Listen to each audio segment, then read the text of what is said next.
Please be seated.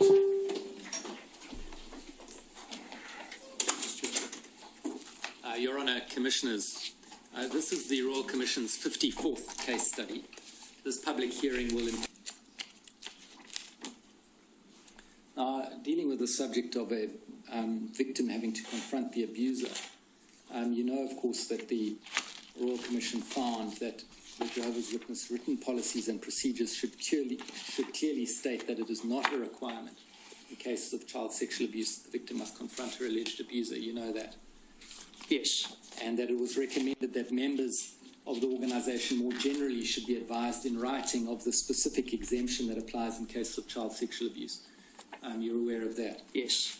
And the letters to elders now make it clear that this is not required. Is that right? That's correct. Paragraph 13. That's correct. Yes.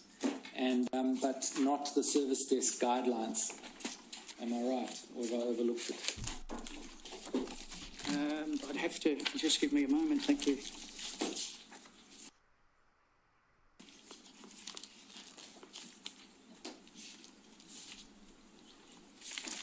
I'd have to just give me a moment. Thank you. Wider audience. The August 1 letter is to all elders and obviously service desks. So there's quite a few examples of where the same items are not repeated in the service desk guidelines. All the service desks, by the way, and secretaries have those two items bound together because we read them together. Now, on the specific point, this point of victim having a right not to have to face the abuser, which is, as I've said, clarified in the 1 August letter. It's also clarified in the 7 March policy. Correct. But it's not been addressed in the Shepherd book, has it? In those words, no. There was lengthy discussion at the original hearing where we went to the KS textbook and looked at what was a few brief expressions in the context of dealing with allegations in general, but I don't believe that same wording is exactly transposed into the KS10, which I think, as we've made aware to the Commission, is actually part-way through editing as we speak.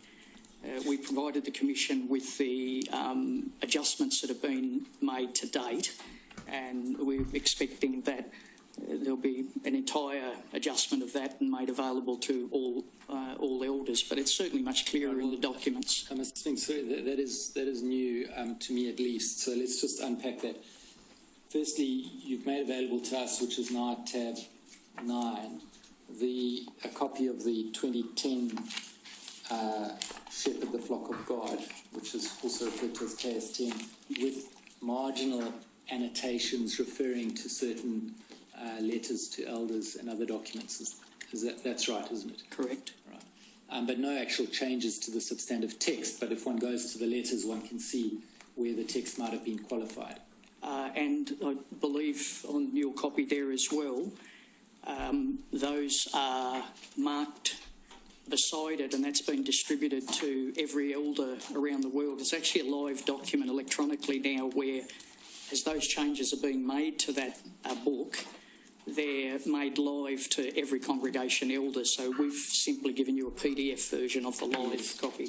Yes, I understand that. But now the actual text of this document, am I to understand what you've just said now, is that it's in a current process of revision, and there's expected to be a new Shepherd the Flock of God edition to be produced? That's my understanding, and that's the reason for these ongoing edits. So I would anticipate that while that is referred to in the shepherding manual, I'm happy to go there again as we did at the previous hearing, but it will certainly be clearer using the language of the current policy in any future edition. Well, I do wish to go there. It's at tab 9, ringtail 0076, typed page 72, paragraph 39.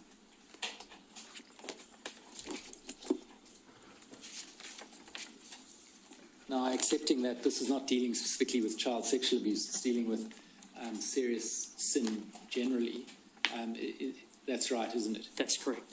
It says that under the heading, if the accused denies the accusation, the investigating elders should try to arrange a meeting with him and the accuser together. And then there's a note, if the accusation involves child sexual abuse and the victim is currently a minor, the elders should contact the branch office before arranging a meeting with the child and the alleged abuser. And that would then be to the service desk. That's correct. Yeah, and it's the service desk guidelines which, unlike the letter to elders, that don't have the position clearly stated that a victim has a right not to have to face her accuser. So the service desk guidelines are very clear on that. And if I could also, if I could just have one moment, please, Mr. Stewart.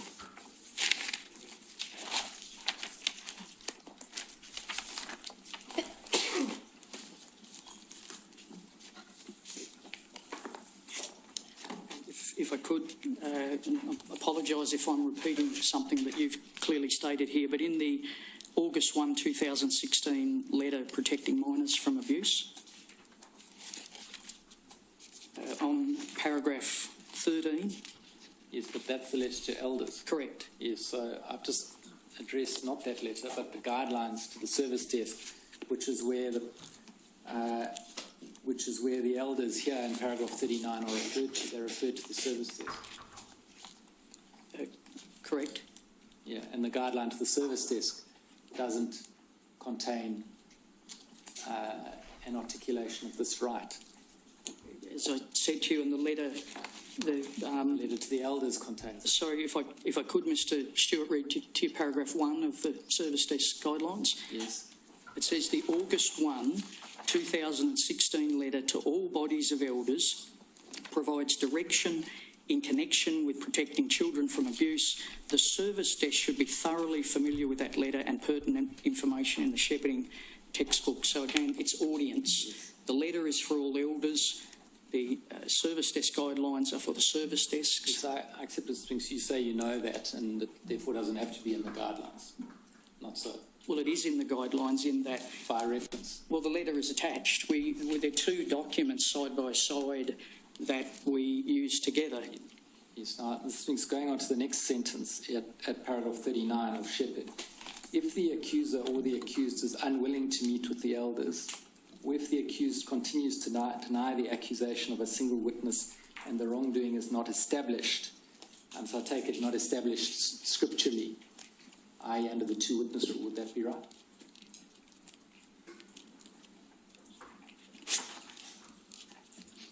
That's correct. The elders will leave matters in Jehovah's hands.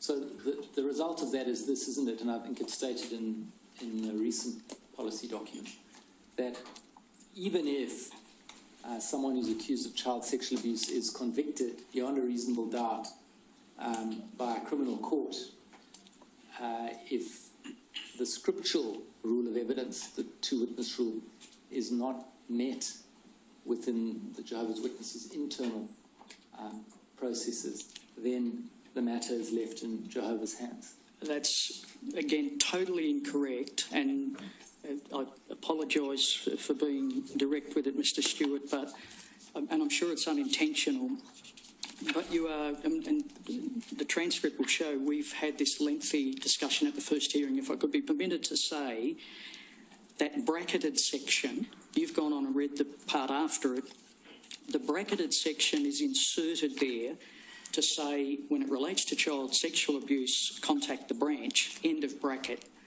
It now continues with what would be the normal judicial process that is perfectly clear to elders. I appreciate, again, it's about audience, but the bit that you read after that is not stating with regard to child sexual abuse. And in addition, you've added into the end of that statement that you just made that regardless of what the secular authorities would do, that wouldn't permit the congregation to act, when the documentation shows that's just completely incorrect. Well, the documentation says that the service desk may then impose restrictions.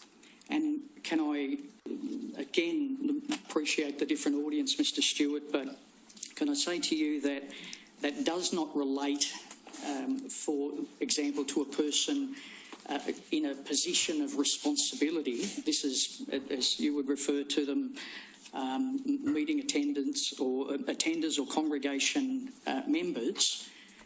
But in every case, steps are taken where the authorities are involved. There'd be no individual who's continuing, for example, in a position of responsibility where the secular authorities have established guilt. That situation doesn't exist. Do you have a system of monitoring compliance with that right? In other words, the right of the victim not to have to face her abuser? Yes. What is your system of monitoring? In every situation, as set out in these documents, and as you've stated yourself, the elders call the legal department, they call the service department, and in every case those key issues are repeated, and now of course in the more publicly available document.